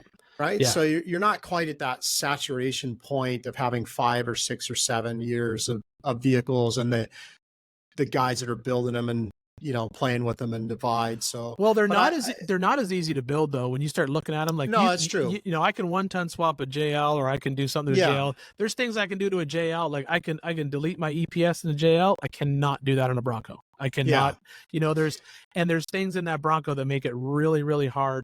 But if the person who buys that Bronco, if they were looking at that or a Tacoma or a Land Cruiser or a or 4Runner, those guys, they don't do that. They want 3 or 4 inches of lift. They want some 35s. They maybe want lockers front and rear. They're going to do some milder trail riding type of thing. And I think that I think that's the sort of head-to-head market that the Broncos playing in right now. And I think I had this chat a couple of weeks ago with Scott Bloom from Stellantis, and he was on the Wrangler. You probably know Scott. He was on the early Wrangler development end of things. But for me, Bronco, and I told him this, that we're chatting about, I think Bronco actually proved you can sell 100,000 units a year and it be IFS in the same category, right? Yeah. I think that's unfortunately might have a negative effect on the future Wrangler and where the space moves. I see it as negative. I think solid axles is, arguably the best all around. If you want to run big tires, 37s, 38s, 40s, if you want to go a little harder core trail ride. But again, that market is so small. Oh, it's super small. Yeah. It is niche. I mean, we're still an aspirational world, I think, in off-road, right? We like to look like we're doing it. Yeah. And first. I think the other thing about the IFS into a Jeep is if the Jeep was to go IFS, which I've heard a rumor it's coming no matter what. And I could see it because of the fact that they have to meet the rules they have to meet, right? Like you cannot, if you're trying to fight global there's no cafe, argument that the Bronco drives amazing. Yeah. Well, and it can be lighter. It can get better fuel economy. I mean, if you're playing that game, then that's where it is. But then I also think, to me, selfishly, it doesn't bother me because, if that new Jeep ends up being an IFS Jeep, then all of a sudden old school solid axle swap, I think what we're going to see is, and I'm seeing this in our industry right now, I think what we're seeing is the hardcore off-road vehicles that are being built. Like, let's look at Mel Wade, the stuff that he's building over at Off-Road Evo, right? Yeah. Like he's starting with $100,000 392 and then throwing $50,000 for the parts at it to build that ultimate JL or ultimate Gladiator. And the people are paying for it, and they're fine with it, and they want it, and that's kind of new to our world. And so what I see in the super hardcore world, like when I was over at Adams at Wide Open Designs, like I said, there was 2 JK buggies sitting there, literally like legit throwdown buggies, 14 bolts, front and rear, big horsepower motors, all tube chassis, but a JK body, but all of them had air conditioning, heat, wipers, heated steering wheels. That stuff we never did, it was always like, you don't need air conditioning, you don't need heat, don't worry about that. Just get the biggest motor, and we're basically building Ultra 4 cars to go trail riding, right? Whereas now I think we got people who will write the check for that custom hardcore vehicle, but they still want the creature comforts at the same time. And there is, again, I think there's something different and the look, right? So a friend of mine is a guy named Davis Spite. He was the early in on the Starwood Motors end of things, right? If you remember back 5-10 years ago, Starwood was building these big crazy JKs and big crazy JLs, right? And they would put like $150,000 sticker tag on it with $20,000 worth of parts, right? But Davis would always say, look, my customer, that's what he wants. He wants big, obnoxious, alligator skin interior, crazy, over the top, because that's what he's driving now. He's driving a Lamborghini. Yeah. He wants something that's a kind of daily that fits that lifestyle. And, it was crazy numbers. Well, and it was crazy numbers at the time, but now you look at it, it's like not that crazy of a number. It's like 150 grand is not, it doesn't seem that crazy, And that's, I always look at, like, I always try to look outside of so I do 2 steps of when I'm looking at stuff. So if I want to know what's going to happen in the general automotive aftermarket, I'm going to look outside our industry about 5 years ago and see what was Procter & Gamble doing? What was Johnson & Johnson doing? What were these big companies doing? What was Red Bull doing 5 years ago? Because that's what we're about to do now, which is kind of where we're at. Now, if I want to see what the off-road industry is going to do in about 2 to 3 years, I just simply look out into the hot rod world. Because the hot rod world right now, I was just up at visiting the guys at the Roadster shop, and they cannot build fast enough. They're called survivor cars. It's basically it's a $70,000 chassis. You go find a barn find something, don't paint it. You leave it alone. It's crazy how that's the thing, right? Yeah, I was there 3 years ago and saw a lot of that out there. Yeah, it's crazy. It's like we want to drive it. That's the thing. And so when I look at like these, like the ones that Mel's building, like, those are $150,000 throwdown Jeeps. But guess what? You can also drive it on the road every day. It's comfortable. It's got heat. It's got air conditioning. You don't have to put it on the trailer and tow it with a $100,000 truck. You kind of, in a way, it's almost cheaper, if you're honest with yourself, than a throwdown 2 buggy, because you don't have to buy the throwdown 2 buggy, the trailer, and the tow rig. So I think that's I think we're seeing that transition into our space a lot more. You're seeing people who they want to be able to drive it, because you get the benefit of not only driving it to the trail, doing trails and coming home, but then you also get to like go out and be seen downtown in it. And that goes to what you were saying before. I want to be seen in this awesome truck, right? It makes no sense to run 43-inch SX stickies downtown Murfreesboro, but they do it. No. They drive them down, they drive them to Cars and Coffee, and they look at my Jeep. And then I love that world still exists today. So exactly, yeah. I mean, I'm fine with it. I mean, I think it's great, to be honest with you. But there is definitely changes in our world for sure. And it's just, those of us who've been around since the beginning of rock bouncing and the beginning of Ultra 4, sometimes we sit around and we'll joke that we're just turning into grumpy old men because we're like, nobody wants to hardcore wheel anymore. They all want air conditioning and heat, and we're out there like just sitting in a puddle of sweat for fun in the summer. Yeah. And then the guy rolls up in the JL and he's got the air conditioning and the cooled steering wheel, and the reality is we're probably jealous because we really would prefer to be in that air conditioned space for sure. And so you're not a Jeep guy. I'm a Jeep guy. I'm a Jeep guy, 100%. Yeah. You are a Jeep guy? I'm not a new Jeep. I've never been a new vehicle guy. I'm always an old vehicle What's guy. your brand? Like what's your Jeep, 100%. Yeah. But no, are you a Ford guy, Chevy guy? Like what's Well, I'm a Chevy guy powertrain wise, because that's what I cut my teeth on. I was at a GM dealership. Yep. But for off-road vehicle, it's 100% Jeep. My first four-wheel drive vehicle was an 85 Jeep CJ7. I own every there's 2 models of Jeeps I still don't own. I got to get an FC and Nice. No, I think that's it. I need the FC. That's it. Oh, and a flat fender. I need an FC and a flat fender. That's it. Everything. But this is like 2,500 square feet of studio. Why haven't you bought a Ford cab yet? I haven't found one. In all honesty, I gotta kind of just finish a few projects before I start adding to the pile. But yeah, I do. I want an FC and I need a flatty. And then I'll have every Jeep model, because back there is a storage building full of vehicles. So full of fun, full of all the fun stuff. Yeah. But yeah, I am definitely a Jeep guy. I still think the Jeep is the best. When you think off-road vehicle, it's in North America, we think Jeep. That's just what we think, Yeah, I would agree with you. Yeah. It's for me, it's been really fun to see my kid transition into that. Yeah. I tell a story when the Bronco came out, my kid loves old school Bronco. She saw the new Bronco. She was like, Dad, I really want a Bronco. So I put in an order for one. I was like, okay, well, I talked to Mom about it. It's like, well, let's surprise her. I ordered a bare bones, 2-door Bronco. And I was like, that'll be perfect. We'll put a little 35 or 37 on it. She could, surprise her for her 16th birthday or something like that. And it would be fun for Dad, right? Yeah. Because Dad thought, well, Dad kind of wants a Bronco too. Yeah, exactly. So we ordered one. And about 2 or 3 weeks before Christmas, I saw that it had shipped, and I was like, oh, it's on its way. It might make it before Christmas.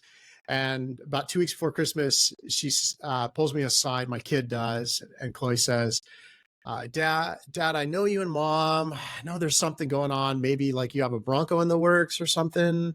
She's like, I just wanted to let you know I'm not a Bronco person. Like I don't want one. That's awesome. That's crazy. I'm like, what do you mean? And I was like, there's no Bronco. What are you talking about? And she's like, they always know. Dad, I'm a Jeep girl. Like, nice. I've grown up in Jeeps since I was a baby. Like, been to Moab, since I was a baby. Been camped on the Rubicon, done all this stuff. Like, I don't know. I'm not a Bronco person. I'm a Jeep girl. So just so you know. And I'm like, well, what do you want? It's like, maybe like an older JK or something, 4-door at the Friends. And it really threw me for a loop. And yet I was really proud of her that, okay, yeah, you're a Jeep girl. Like, I get it. And she's all in. She loves the brand. Yeah. All her friends love the brand. To be 16, 17 now, that is the aspiration. They all want a Jeep. They all think it's the coolest thing ever. And the part that's crazy is it was the exact same. So when I was 16 in 1988, I had an 85 Jeep CJ7 that I got CJ7. That was my first car. That's my first car, 74 Volkswagen Bug. Still have it. Awesome. But it was about 3 years after that I bought. So it was probably 1920. I bought my first Jeep. It was an 85 CJ7, and yeah, if you had a Jeep, top off, doors off, man, that's the life. You were right living the there. dream. Yeah, that's all it was, and it's so funny to hear that. Yeah, my son was the same way. So he was able to finally.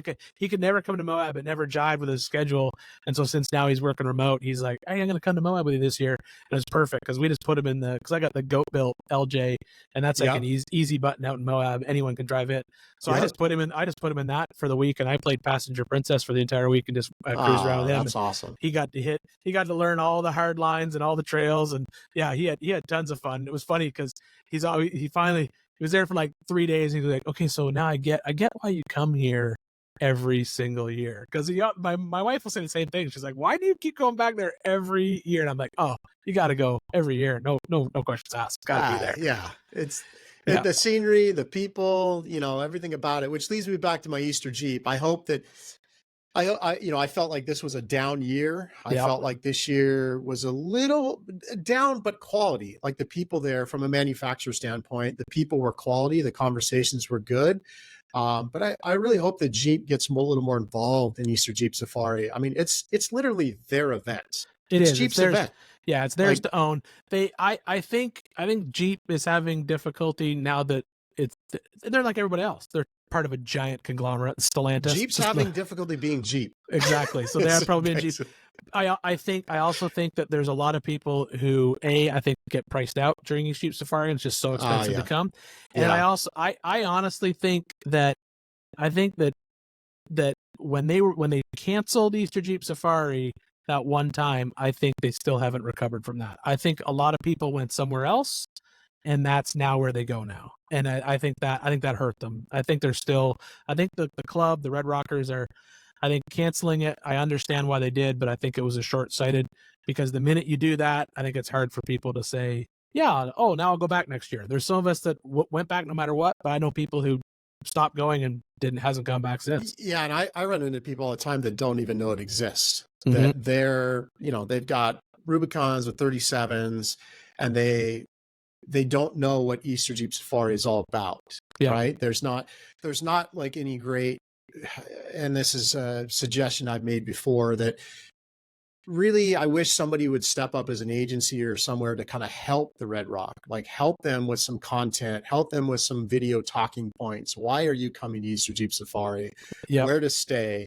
What you're doing, maybe update the magazine that's had the same content in it since 1994. Yeah, I mean, that's a revenue driver for the paper in town, right? I mean, they make money at it, but maybe update the article to maybe include one picture of a JK instead of just flatties and CJs in there. Yeah. I mean, I agree with you. I think the problem is and I think that should be a two-part play. I think it should be Red Rock, and I think it should be Moab. Agreed. I think the city of Moab has I think they're over it. I think what they learned during COVID was that they don't have to have Easter Jeep Safari, and they can still get a lot of visitors. I think the hotels that got fast-tracked during 2020 inside that town, I think now you've got people just coming and staying in those hotels. There's revenue generated there. That's why the condo bookings are way down. And I think that they look at it as like, where they used to look at it as like, oh, we need Easter Jeep Safari. This is going to drive revenue for this town, which if you talk to any business, they will tell you that it still is their number one revenue driver inside that town. Is when Agreed. We were in the t-shirt shop. We were in the t-shirt shop, and I was asking the t-shirt gal there who owned the shop, as my wife owns clothing shops. I'm always curious, like, how's business, how things doing, type thing. And she said Easter Jeep for her is still her number one. For apparel and t-shirts. And I go to Sue's Branding Iron every year, and I talk to her, and she said the same thing. She said, this is our number one event, but it's just, I don't think that, I think there's a lot of political infighting in that town, whether it's pro-OHV, anti-OHV. Yeah, it's every town, but I think there's a lot of that in there. I think you got business against business, where it's like they're saying, well, I'm pro-OHV, I'm anti-OHV. But I do agree with you. I think that somebody should step in and say, hey, we're here to help grow Easter Jeep Safari, get it out to people who haven't heard of it and why they should come. Yeah. And I agree. I think you're right. That should happen. I wish that would happen. My belief is that they don't, not maybe belief. I just don't know that they want or can grow it, right? I mean, if they would spend a little resource or a little time putting more effort into letting the masses know about it, have a better social presence, you know, why you're coming, how, you know, who you're meeting, just the sheer fact, like talking to my neighbor, you know, I was telling him about Easter Jeep and he said, well, what'd you do? And I said, well, you know, Monday we had kind of an industry gathering. He was like, oh, like an invite only. I said, honestly, it was kind of open to the public. Like you Yep. could come Yep. in after 8 o'clock. Really? You mean I could rub shoulders with all these, you know, manufacturers that he was familiar with? Mhm. Like he just couldn't wrap his head around, like, why haven't I heard of this? Why am I Yeah. not going? You Yeah. know, No, type I thing. think you're right. So I think that's part of it as well. I think there's a lot of misunderstanding as to what it is. It's kind of like, it's like the opposite of SEMA, right? It's like, no, you can come and you can all come and be here. Whereas SEMA tries to play the other game of like, no, we don't want you here kind of thing. I think it's like a, perhaps another casualty of social media, right? I could believe, be. Yep. you know, SEMA and trade shows are in that same Mhm. problem with a downward trend. And I Yep. think that unfortunately, social and the ease of Zoom and calls and stuff is really taken away from some of that.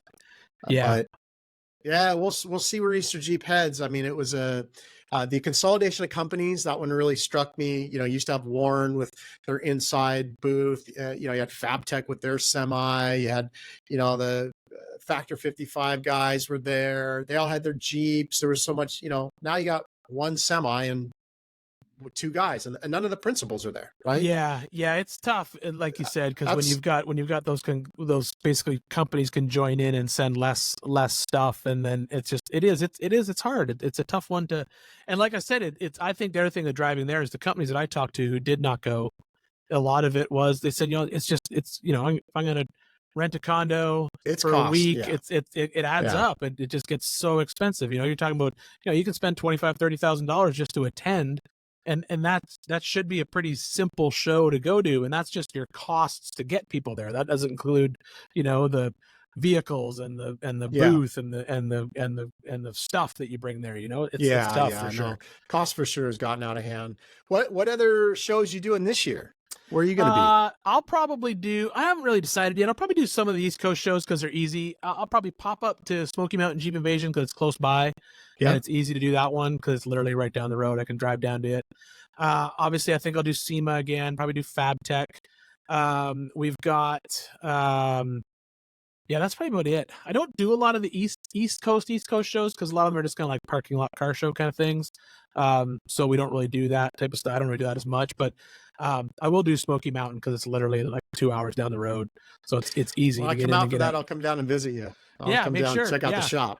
Yeah, come on down. We can go have some bourbon or something. There's a lot of distilleries like real close to here, which is handy, super Really? handy. Oh yeah, I have a lot of good friends that own whiskey distilleries. Like there's a lot in Tennessee, so yeah, we got a lot of good Yeah. distilleries around here for sure. No, known for Jack Daniels. Yeah, Jack. There's a lot of Jack. Yeah, but I mean, there's like, you know, there's some really good boutique ones that are around here that we go to a lot. If anytime anyone comes into town, we always do a tour of a bunch of these little sort of smaller, lesser known distilleries that have started to become super popular, which is good. And then we do some stuff with some of the distilleries. We've done some video content for a few of these guys, which is super good. They're fun to work with, and they're You got a favorite whiskey then? What is it? It depends. I play my whiskeys by the time of the year, but it's no secret. My favorite is Chattanooga Whiskey 111.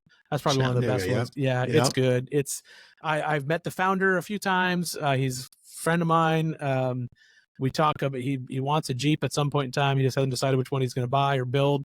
But they're super cool. It's probably one of my favorites. And then we've got there's a real good boutique one right on the corner called Leaper's Fork Distillery. It's super small. They make the same amount of whiskey in a year that Jack Daniels makes in a day. So that's how small they are.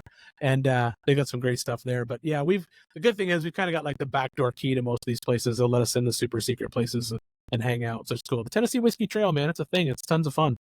Very cool. Very cool. Well, I feel like I've taken up more than an hour that we planned on. Nah, it's never an hour. It's never an hour. It can never be an hour. That's just how that works sometimes.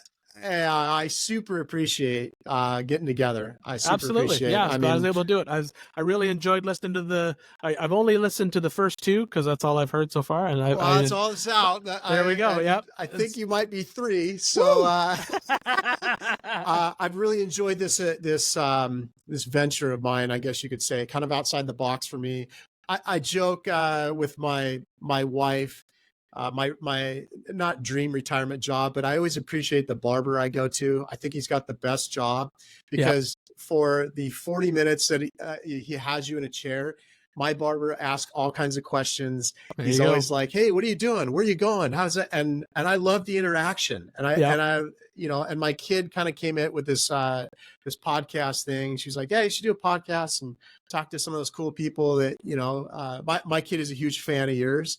So I met her that time at Easter Jeep. She's a great kid. Yeah, you took the time to kind of like talk to her about college and stuff, and she was really taken back by that. So, and I told you that I got to tell my story. Like, yeah, I've been lucky enough to know you for a few years, and really a solid, great guy, and living the dream, man. That's right. You're truly living the dream. I just I just play trucks every day. That's how I explain my life is I just get to play with trucks. It's a good game. It's a good game for sure. Yeah. Very blessed. Yeah, you're very blessed, but you're very good at it. You're I appreciate that. Yeah, a very humble, hardworking, and man, I mean, I think a lot of people wondered after Extreme went away, like, what's Ian going to do? What's Ian going to do? And there was never any. You knew what you were going to do. There was never any doubt. Yeah, I figured we'd do something. I wasn't planning on keep doing TV, but then when Discovery Channel called and they were like, "No, we got to keep doing this. We're not stopping yet." I'm like, "Okay, we'll just keep going then. That's where we're at right now, which is good." I mean, I've been really lucky. I've got to work with a lot of big networks, a lot of good networks, a lot of good producers over the years and stuff, which is super good. And then and now we're even in the best position at all because now we own the company, we own the buildings, we own the space. It's the best way to go. Yeah. So when do you retire? Man, I don't know. As I said before, I'll keep making TV until someone tells me I'm not allowed to make TV. Norm Abrams he made this old house for like 30 years. Yeah. If I can get 30 years, I'll be pretty happy. So if I can make it to like 30, I guess I got to do 9 more years to get to 30 years. I guess it's been 21 or 22, 8 more years. If I do 8 more years, then I'm good. Man, I don't know. I don't know what I'll do when I retire. Who knows? I'll just move the other side of the camera. Space has a way to keep you in. It does. I mean, like, look at some of these old dudes that still make TV. I'm there. I'll be all about it. Yeah. The Wayne Carinis and Fooses and guys that are just it never leaves you because it's not. I mean, it's work, but it's the relationships, it's the fun, it's just I don't know, it's hard to get out. Yeah, it's hard to get out. It is true, but it's a great way to spend your day. That's for sure. Agreed. Yeah, agreed. Very, very blessed. Very blessed. All right. Well, I think we touched on just about everything. You gave me your mentor, Joe St. Lawrence. Yeah, that was a good one. So always like to know. And yeah, I appreciate coming on. I'd like to have you again, maybe down the road. Yeah, absolutely. Just let me know. Keep me in the loop. I'll come with even a more exciting backdrop. Nah, you nailed it. You nailed the backdrop. I've been trying to get people to understand how important a good backdrop is, and A+ on that one. You nailed it. I had to laugh when you had Will on there, who has conservatively $1 million worth of camera equipment that doesn't have how's he not have a podcast mic? Everyone's got a podcast mic. It does. I was like, not even a plug-in or anything, a USB. Like, I had to laugh when he was like, "No, I can't do that. I don't have that." Oh yeah, it was funny listening to that because when you were talking about him, and I remember you asked him about his first camera. So when I met Will, like back when I first took over Crawl magazine years ago, I met Will, and he would probably have been might have been just out of high school or out of college. I met him at a Jeep show up in New Hampshire, and he had that camera, and he was like, "This is what we shoot with." And at the time, that's literally what we used for POV cameras. And I was like, "Oh, we literally strapped that to the side of cars for POV cameras. Those are our throwaway cameras." And he was just like, "Oh." And I felt bad for saying it, but yeah, no, I think it was great. I love Will. I've been around Will forever. He's a great guy. He definitely knows his craft for sure. Just had his baby, right? Yeah. Jack William Gentile. Yeah. Jack William. So just had a baby. Sounds like healthy, no issues, long labor. So yeah, just had a baby, I heard. So very, very, I like I tell everybody, your real life now begins. That's when right. you Well, I have a tell little everyone, one. I say, now that you have a kid, it doesn't matter what you do. You can walk on the moon, but to somebody, you're just their old man. Yeah. That's all you are. That's it. You could be the greatest person in the world. You could set world records and everything, but it doesn't matter. To somebody, it's just somebody's old man. It's like, oh, that's my dad. Just my dad. Yeah. Yeah. And No. hopefully long after we're gone, they appreciate all the effort, right? That's right. That's right. I mean, Yep. It's all you can really hope for is to pass it on to the next generation, the next kids, and they run with it. I mean, I hope my kid has a position in life that she enjoys, I think she will. So enjoys talking to people and enjoys the circle of the space she's in, because it makes life easy. Yeah, makes life absolutely. easy. Yeah, if So, you can figure out where you fit, that's 90% of it. That's all you got to figure out. Yeah, that's good stuff. Awesome. Alrighty, Chris. All right, I appreciate the time. As always, I mean, man, can't thank you enough, Ian Johnson. If you got any social you want anybody to go to, It's or always anything, the Ian traditional. It's always Big Tire Garage or Ian from Big Tire Garage. Big Tire somewhere. Garage. Yep, that's always where it's going to be. So anytime you look for me, you see that's where it's going to be. So that's it. I appreciate it. Again, can't thank you enough, and we'll talk to you guys soon. All right, talk to you, Chris. See ya. Bye.